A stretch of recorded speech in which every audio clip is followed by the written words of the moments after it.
Alright guys, what it do? It's your boy X coming at you guys with another video. And in today's video, we're going to talk about renting and buying.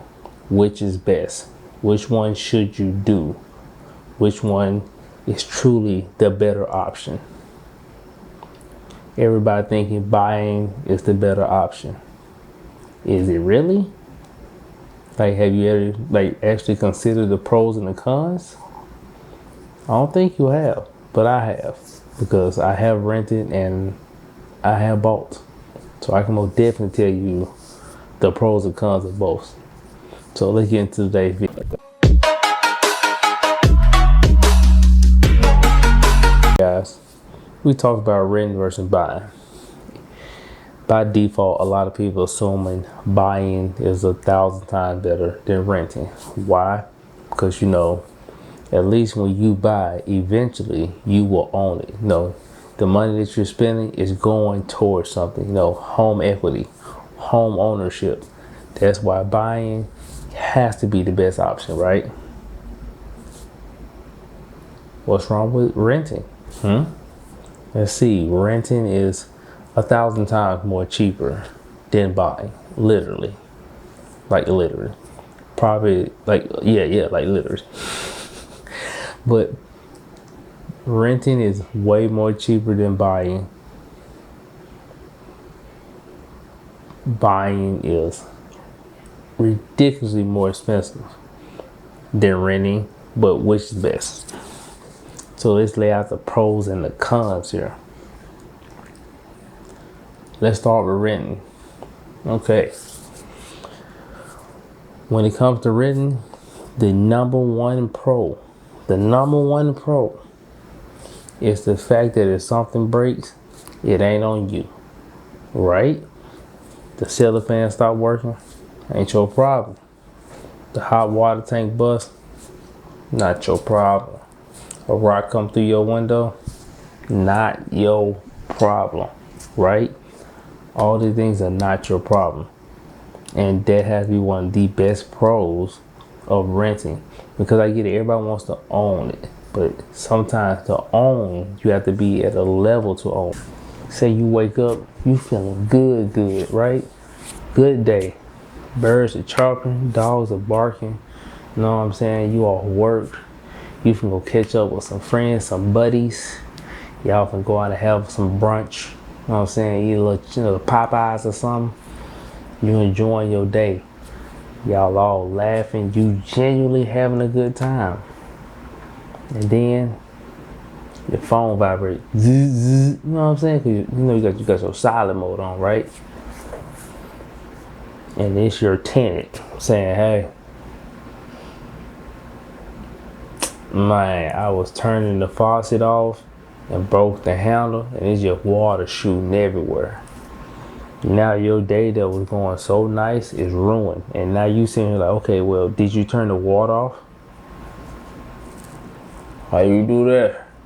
And you sitting here trying to fathom,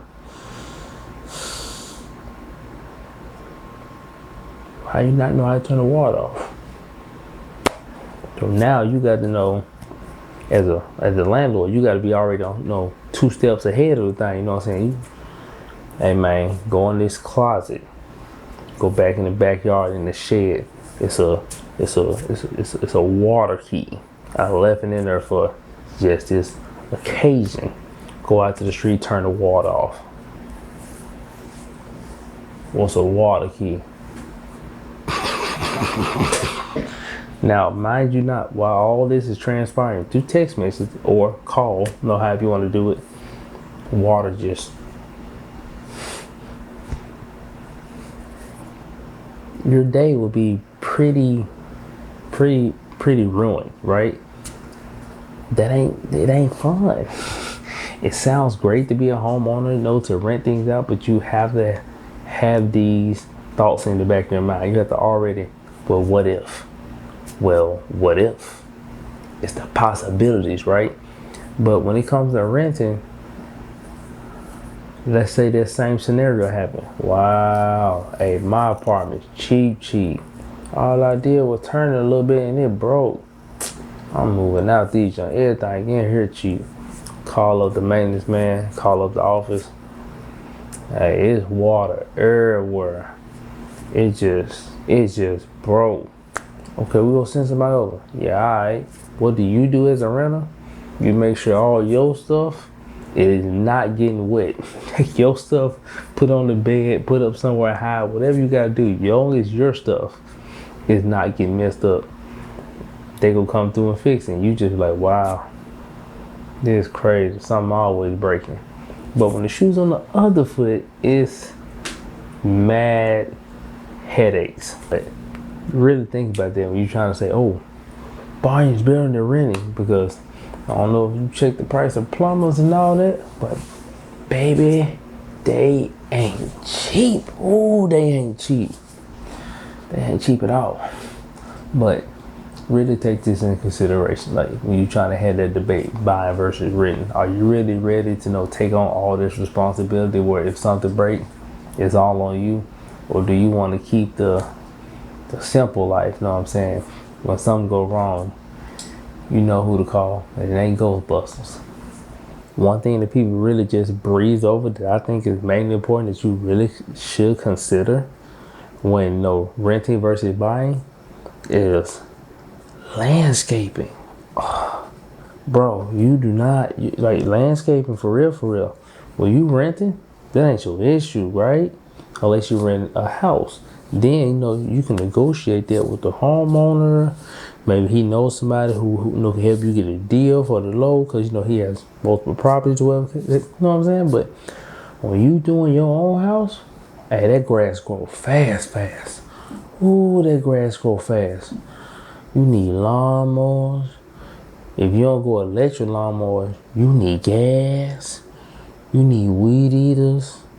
And even if you try to hire somebody out, you talking $50 to $100 every time they come through. Whether it's every week or every other week, either way, if it's every other week, you talking between $100 and $200 a month. If they come in every week, you talking $200 a month. If it's just $50, if it's $100, you talking you spending some money. That's a big expense. That's a car note. You know what I'm saying? Like, wow. People don't take these into consideration, how good you have it when you're actually renting. So in hindsight, is actually buying better than renting? It depends on if you're trying to leverage your money to grow your money. If you're not leveraging your money to grow your money, and you just want a house just to have a house because you say you want a house and just to get a house, I mean, that's cool and all, but really think about, hey, are you going to be here for the next 5 to 10 years, or you finna lay some roots down? These are all things you may want to consider before actually get in the house. If you think maybe possibly there's a chance you don't want to be here in 3-4 years, I don't think it's good to just buy a house, unfortunately, because it's a lot that will go into that and things you will need. Because what people don't understand, you have to have down payments and you need to have closing costs. All these are upfront costs when you're trying to buy a house that is such a decent amount of money. If you're not in California, not you people, y'all just unlucky. But us other people in other various states, your down payment can technically pay your rent for a whole year. Like when I was renting my apartment, it was like $715. I think I just put down like for this house $13,000. I could have easily paid that whole apartment for a year and been good, just stacking money. But it's not like that when you get a house. It's not. These are things that people really should consider when they're looking to rent versus buy. Now, me personally, like I said, I'm laying roots. I'm here to stay. I don't plan on going nowhere. So for me, homeownership is the place to be. That, and I'm actually thoroughly trying to leverage my money to the best of my ability. So I want rental properties and all that good jazz. So to me, homeownership is the way I will go, even though it can most definitely be a headache. It is. But what you gotta do is shooting for the top. But That's my 2 cents on it, man. That's my 2 cents on it. Hope you enjoyed the video. Most definitely subscribe to the channel, like this video, share this video, and it's your boy X here, and I'm out.